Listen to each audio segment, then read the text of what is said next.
Land use regulations and approval. CRDA will collaborate with the city and other governmental units to adopt the design guidelines I spoke about and the land use regulations.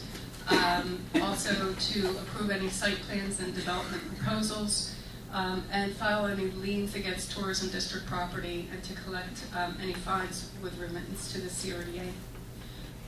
We can use city regulations in the interim period. I already talked about that we will be adopting the city land use codes until we have established our own. We will establish an office to issue permits for site plans and development projects, and we'll have sole and exclusive jurisdiction to grant variances from land use regulations within the district. CRDA has the right to approve any city designation in the tourism district of an area in need of redevelopment or an area in need of rehabilitation or adoption of a redevelopment plan, and property within the tourism district and the local redevelopment and housing law. So I'm just reading that so folks in the back can understand what's on the slide. So essentially that all goes to our land use function. We will, as I said before, we will be the recipient of any applications. We are coordinating right now with the city planning office, so that goes seamlessly. They have a very good staff at the city planning department. We've always worked very well with the staff there. We've talked very directly with Director Mills and Bill Crane, and we've had really a lot of support and willingness to help this transition because it's in nobody's interest if things seize up and we're not talking to each other. So we think that that transition will go very smoothly. The tourism marketing for Atlantic City. One thing that the CRDA will be doing in addition to the land use and the master planning, CRDA is required to develop a marketing plan for Atlantic City. And that's going to be a lot of fun to really focus on what is the message? What is the message that Atlantic City wants to send out to the world? Take a step back. If you look at the whole S11 statute and the tourism district, one thing we keep seeing by having a lot of activities and functions come under CRDA is that we're able to provide good linkages. We will be able to focus on the tourism district in a very cohesive way. CRDA has always been a capital investment organization. And as we begin to connect with, on the next slide, you'll see that we are transitioning in the Atlantic City Special Improvement District under CRDA's roof, and the Atlantic City Convention and Visitors Authority under CRDA's roof, and we'll be doing the marketing under CRDA.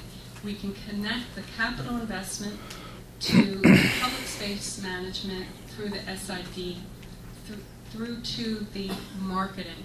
So we're able to really manage the priorities, to get the job done, to manage the public spaces, and then to package the message out and to coordinate that message with the casino industry. Because right now the casino industry has 11 professional staff, at their marketing departments, and we've got the ACCVA. And what we really need to do is make sure that we're all working in concert together, and that we identify what the Atlantic City brand is and how we manage that brand. As I said before, right now we've got people who think about coming to Atlantic City because they're going to a specific property. We have to be able to establish Atlantic City as the brand, and that will be able to really leverage. We can leverage from each other through the marketing efforts that identity. And one thing that's a huge challenge to us, and will take a lot of smart people around the table. We have to think about how are we an adult entertainment venue, and now we're also providing that family-oriented. And I know there certainly is a way to package that and a way to message that. A lot of cities have different personalities depending on which area of the city you're in or what time of day you're in the city. And through better management, we can really communicate. Come to Atlantic City. We've got a lot to offer. It is all here.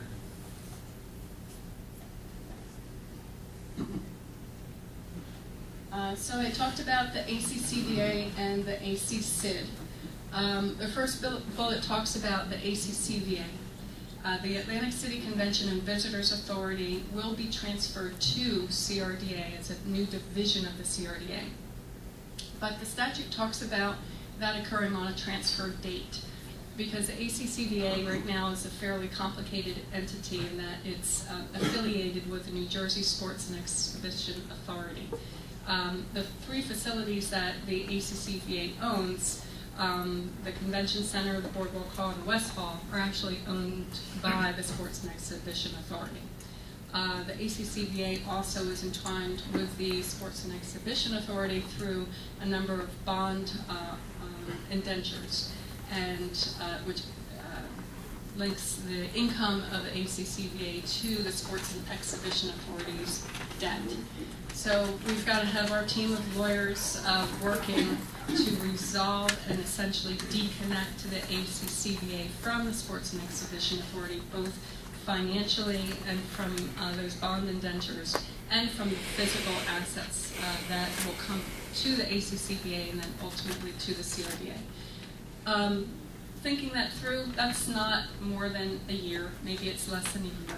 But in the meantime, we are already reaching out to the ACCVA staff, Jeff Vassar and Maureen Simon. If any of you have ever worked with them, they're both great, very professional people, and we're already collaborating on a few things. When we establish the district later this month at the CRDA board meeting, the Special Improvement District will become a division of the CRDA. And what that means is that the Special Improvement District now will be a department of CRDA or a division. CRDA will assume all the functions, powers, and duties of the Atlantic City Special Improvement District. We essentially will be taking the SID in total, its staff and all of its equipment and its contracts, and it will now just work under CRDA. And one thing that we will be spending a lot of time with is looking at the core mission of the ACCID and saying, in terms of making Atlantic City that safe, green, attractive environment, how do we align the current staff that you have to really make sure that we deliver on that?